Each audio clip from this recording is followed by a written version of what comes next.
Man goes missing after fatal accident. Police truck fatally struck schoolgirl. Patterson denies possible correlation split. And why we need copyright law.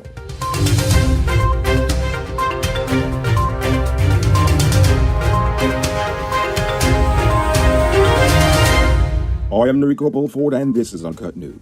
Do you see news happening? Send us a tip on WhatsApp at 592-659-6151. Today is the 2-year anniversary of Uncut News. Yes, every weeknight for the past 2 years, we have been giving you a daily rundown of the major news stories in Guyana, complete with commentary, all under 12 minutes, even on major holidays. So, to all of our viewers, thanks for watching. Your support is what makes all of this possible. But, enough delay. On to tonight's news. Unfortunately, we start off on a sad note. Last night, the family and friends of 50-year-old Reynold Williams held a candlelight vigil for him on the East Coast. They are demanding justice after his body seemingly disappeared following an accident on the Enmore Public Road on the evening of May 22nd. Williams was exiting a taxi when he was struck down by a passing vehicle around midnight.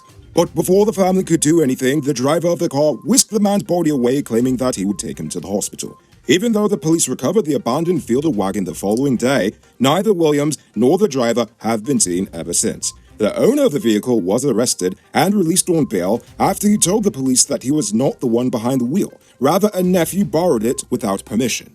Yesterday, 12-year-old Kayla Barnabas was fatally struck by a police pickup truck as she was crossing the Good Fortune Public Road in Region 3. The newsroom says the police corporal who was driving the pickup truck was transporting prisoners and using his siren, and he did attempt to swerve out of the way, but he still collided with the poor girl. The officer is currently on close arrest. In March, Jaguar announced that the government will be creating some 8,000 temporary jobs across the country to assist with the rising cost of living. Ever since, he has been touring the nation touting the program. But he only recently declared that the workers will get $40,000 a month for 10 days of work. Following this revelation, the opposition is pressing even harder for information relating to the program. They have been complaining that a lack of transparency in the program could encourage abuse of the system. Now it's time to tell you about Best Buy's Car of the Week. Currently on sale is this 2016 Suzuki Jimny Sierra 4-wheel drive. It comes with regular and low-range 4-wheel drive, Bluetooth, mag rims, new tires, TV, CD, stereo, fog lamps, back camera, and much, much more. Buy cash for $3.4 million. All pay as low as $700,000 down, with around $67,000 monthly for 5 years, and it is yours. Call or WhatsApp 662-0844 for more info, or visit the showrooms at Lot 171 Peter Roche, Queenstown, or Lot 2 Lamar Street, and tell America 24 this week to you. According to Minister Ben, the police have started a watch list for overseas Guyanese who make inflammatory Facebook posts. He said that such speech could threaten public safety, and if they are found to be culpable of any crime, they could face the possibility of arrest on entry to Guyana. The program was started after the series of high-profile fires in public buildings over the past several months. Today, 28-year-old Philip Soufrian was freed after state prosecutors failed to establish that he was connected to the 2017 murders of 89-year-old Constance Fraser and 77-year-old Phyllis Caesar. Soufrian had spent the last 5 years on remand awaiting trial. He had denied murdering the two elderly women during a robbery, and at Thursday's hearing, prosecutors offered no evidence against him, causing the court to release him. Yet another unsolved murder and 5 years stolen from a young man. Sad. The General Secretary of the AFC, David Patterson, is denying rumors of a possible Cummingsburg divorce. Demerara Waves recently reported that the party is considering pulling away from the coalition. However, Patterson told iNews that the party is preparing for its National Executive Conference on June the 11th, and among the issues to be discussed is the AFC's way forward. And so far, a split from the Cummingsburg Accord doesn't seem to be a part of said plans. Now for today's oil update.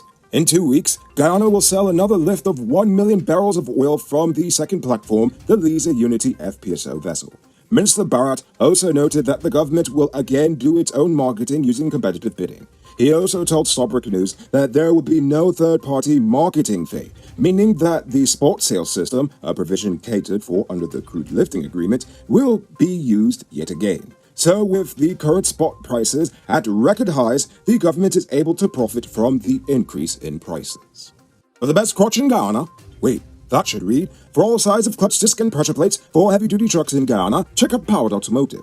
Get this and other high-quality truck parts at the lowest prices. Visit them at Lot 1161 EE Eccles. Or call them on telephone number 697-0171. Save big on truck parts at Powered Automotive, the #1 heavy-duty truck parts store in Guyana.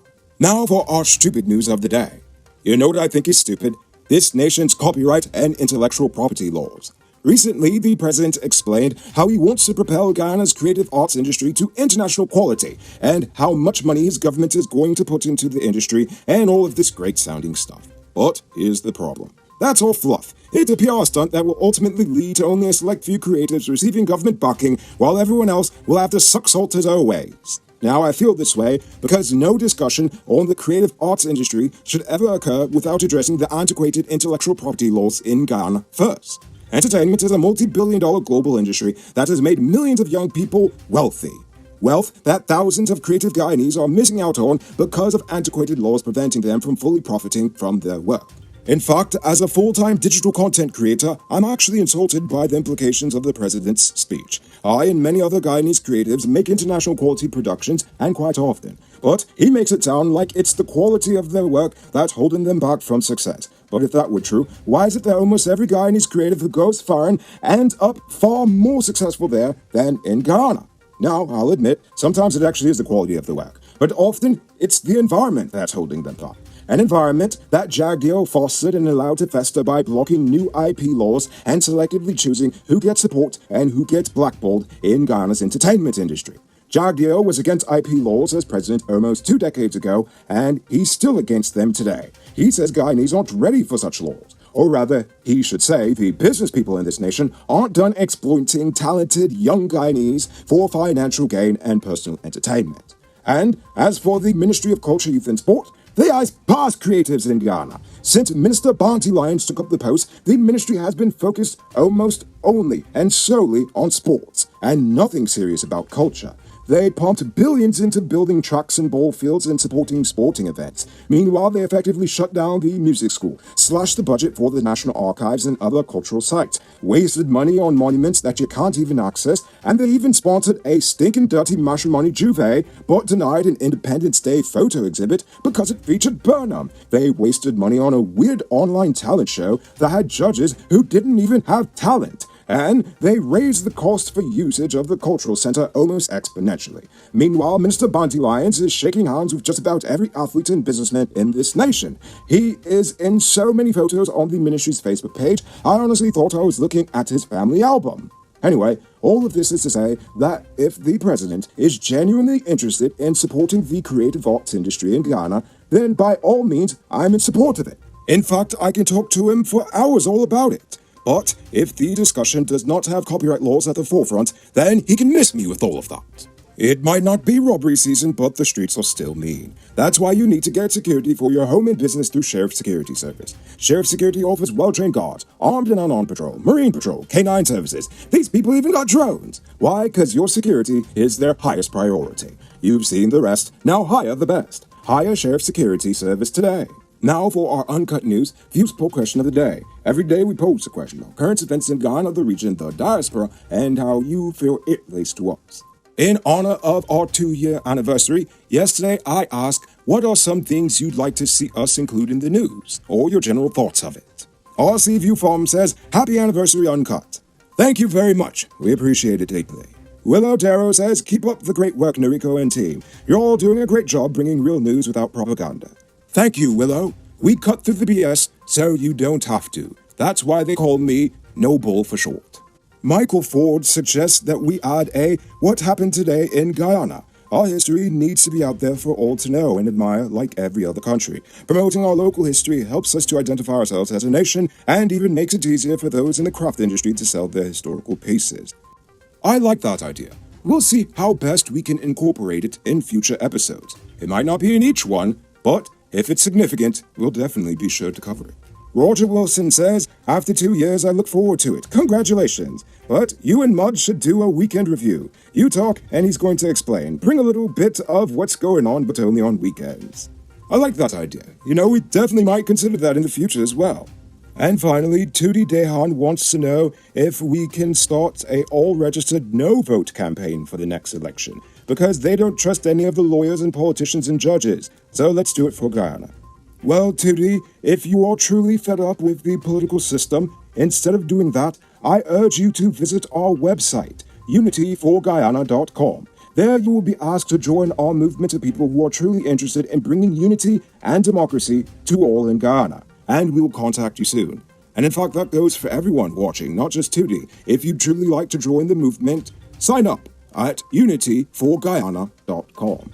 I hope our editor was kind enough to oblige me with a lower thirds with the website name. So, yes, go visit it, unityforguyana.com. Now, before we get to tonight's question, you can multiply your cash by selling Digicel Top-Up.